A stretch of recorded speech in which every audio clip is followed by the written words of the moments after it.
Welcome to another vlog, everyone. A little later than we intended, and also a little more indoors than I intended. Due to various circumstances, I've not been able to get outside and record in the springtime. Circumstances including an overheating camera and a sunburn. So in the end I decided to give up and just record this one indoors. But summer is coming, and hopefully next time we do a vlog, I'll be out and about recording as usual. I have managed to get some macro photography done over the past couple of months, just here and there when I've managed to snatch a moment, but it's been difficult to get out to do an actual dedicated macro session. So for those of you who enjoy such things, I'll just pop up a few pictures of things I've taken recently. But something we have done here in my home is install a pond in our front garden. And we're hoping once that settles, we'll get some lovely wildlife approaching. I'll be able to do a bit more macro work right outside my front door. I'm sure you'll all have seen by now that we released the Beach Brawl update recently. Went swimmingly. Glad everyone seems to be enjoying the new creatures and everything. We'll talk a little bit more about that shortly. And it's also overdue time to talk about the updated roadmap which came out a short while ago, so we'll be going over that as well. And then finally, of course, those who have been paying closer attention may have noticed that we announced a new game developed in-house by us at Slug Disco Studios, Ants Times Infinity. So later on, I'll go over some early details about that as well. So let's crack on with everything.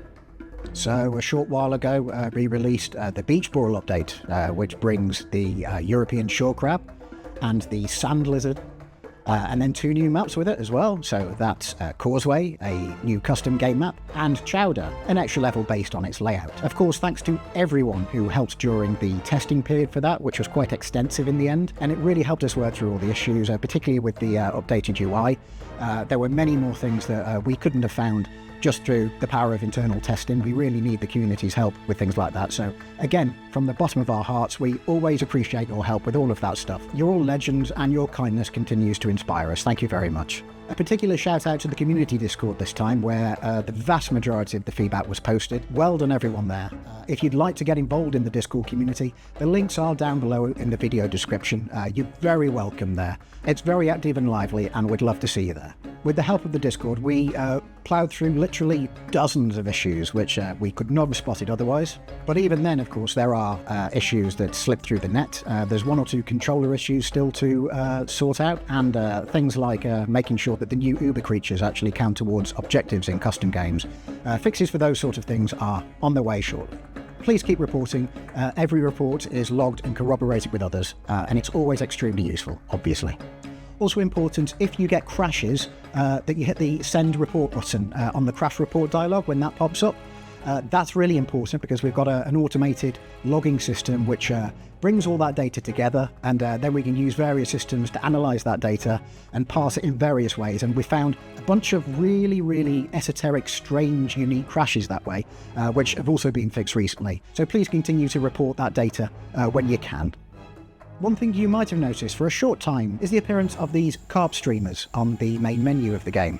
Now, our Japanese audience will have absolutely no trouble identifying these, but for those who don't know, these are koinobori, which are a traditional flag which is used to celebrate Children's Day in Japan.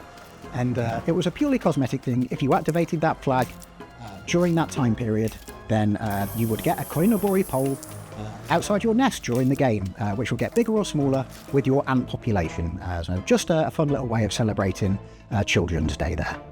Alright, so let's go over the roadmap. For those of you who have joined us recently since the last one, every 6 months or so we release a roadmap for the game, which shows our intentions for the near future. Everything in it is subject to change, it's well worth remembering that, including its ordering and what is in it. But the basic idea of it is to give the community just an idea of where we're headed, what our current workload situation is, and what is coming in the fairly near future, but usually without giving too much detail. We don't like to spoil things until we're quite close to releasing them. So let's just go over the roadmap that was released fairly recently. So I usually like to start the roadmap graphic with a recently completed milestone. So that's the Beach Brawl update right there, which came out just a few weeks ago. Moving on then, we have fixes and balances. This is an inevitable thing that happens when we release any major update. We get reports together, we tweak things if they're not working quite the way we want them, and we release 1 or 2, maybe 3 fixing patches to just settle things down after that major release. So we've had one of these already, there's at least another one coming. I know John and the other devs have been working hard to get through all the reported issues while working on future stuff at the same time. So expect that shortly. Here's another one which is actually already done. The game's soundtrack on streaming services. It's there. If anyone's got a Spotify account or an Amazon Music subscription, ask it to play the Empires of the Undergrowth soundtrack and it will comply. There's a whole bunch of services that it's on, and we hope you enjoy listening to the soundtrack while you're doing the dishes, your homework, or any other activities that you do in the comfort of your own home. Extra levels. This here is the wildcard stop on this roadmap. It means they could occur at any time. If one of the devs gets a sudden wave of inspiration to make an extra level, then they may well do so. We've had Chowder recently, of course, with a secret defeat animation, which some people may not be aware of. Hey, custom game changes. There's a whole lot of custom game changes coming, including to its saving systems, and tweaks and balances and bug fixes and all sorts. So we always like to include this stop on the roadmap as well, because it gets iterative changes to it. So expect that a little later in the year. Okay, so this is the most exciting spot on the roadmap, the major DLC, which we're hoping to release either late this year or into next year, as you can see there on the roadmap. I did say in the last vlog how the Beach Brawl update was going to have implications for the DLC. As we've said before, when we do a DLC, we want it to be a distinct thing each time, so we won't be doing something similar to the Exploding Ant update again. That was its own thing, and all future DLCs will be very distinct from each other. As I said, yeah, we do hope to get this out this year, but we have deliberately given ourselves a big release window on the roadmap for this.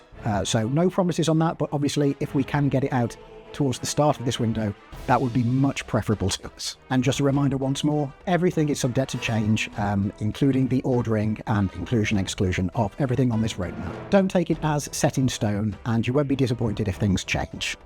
So, now it's time to talk a little bit about Slug Disco's next project, which is called Ants Times Infinity. Around the time of the Earth Appreciation Festival, we announced with a short 20-second teaser trailer that we have another game in development at Slug Disco Studios in-house. So it is very early days on this project yet, so there are limited things that I can talk about, but today I will talk about what I can and just go over a few things that have been asked. But we will save a more extensive question and answer session for a couple of months from now. So our intentions about revealing the project's development now are basically to just get it on people's radar and, allow you to add it to your wish list on Steam if you so wish at this point, because it has a Steam page already. The link will be down in the video description. In terms of how the project will develop as it goes forward, this is intended to be a much faster iteration of development than Empires of the Undergrowth. It's a project which is much smaller scale in scope, as in we don't expect it to have huge rambling campaign modes with narration and all sorts of thousands of different game modes and extra levels and things, but it will be bigger in scale than Empires in terms of how many ants you can have on screen. We expect thousands of ants in play towards the end of a particular game, hence the name we decided on, Ants Times Infinity. More ants is the name of the game. Bigger nests, bigger colonies, more ants, all that fun stuff. But as I said, this is supposed to be a much faster development project than Empires. Basically, if I'm still here in several years talking about Ants Times Infinity coming out soon, then we'll have failed our own brief miserably. So as you can see from that short teaser we put out, the art and rendering style of Ants Times Infinity is very different from Empires. It's designed to be colourful and quite cartoony, tension-grabbing, with some kind of cel-shading elements to it as well, at least in its current form. And it is a far cry from the realistic environments that exist in Empires of the Undergrowth. Deliberately a very different art style and feel to the game. As you can see, our fire ants live in a volcano, because why wouldn't they? They're fire ants. It's important to note that it is not a sequel to Empires of the Undergrowth, nor is it set in the same game universe at all, but things we develop and experiment with on this project will absolutely be useful for further projects down the line. So the theme of the game, as I said because of its name, is growth. You'll be making more ants, sending them out to collect resources and claim territories, bringing home the spoils of war, spawning even more ants, and sending them out all over again, and repeating the process until you have a huge army. The game will have a strong underground element to it as well, and we want the nest design to really affect what goes on the surface in an even more intricate way than it does in Empires of the Undergrowth. So we're looking forward to exploring those possibilities. The direction in which you send your ants, the flow of ants, as we're calling it at the moment, is very important to this game. Something we're really going to lean into with this project as well is champion units, where there will be units spawned which are unique and have powerful abilities that will have a huge effect on the battlefield. We have experimented with this a little bit in Empires of the Undergrowth with the Adventure extra level, with the Leafcutter Super Major, but we're really going to go to town on it in this project. It will be a full-on system of its own with lots of variety to it. So in the next vlog, which should be in a couple of months from now, I will have a sit-down interview with one or two of the devs that are leading this game. And we'll talk about a bit more. They'll reveal a little bit more at that point. And if there's any questions that you'd like to ask the team, jump onto the Discord. We've got a special channel for Ants Times Infinity on there. That's the place to ask your questions, and I'll bring them all together and I'll present them to the devs when we do that interview. I think I should end this little discussion by saying that the development of Ants Times Infinity does not at all mean that we are ending development on Empires of the Undergrowth. I think it's fair to say at this point that we're not the tiny studio that we once were. We're a little bit bigger now, and we are capable of handling more than one project at a time. And most of the team are jumping between the two projects here and there, and there are still some team members like John, who is just working on Empires of the Undergrowth for now. So yes, it has a Steam page up now. So again, link down in the description.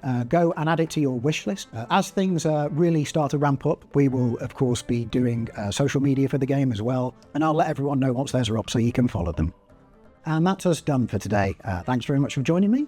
Again, I hope next time to be able to get out when things are a bit more settled and circumstances allow, and resume actual dedicated macro photography shoots of the people who like watching those things, and get to use me drone a bit more, that kind of stuff. Thanks for watching. We'll see you next time.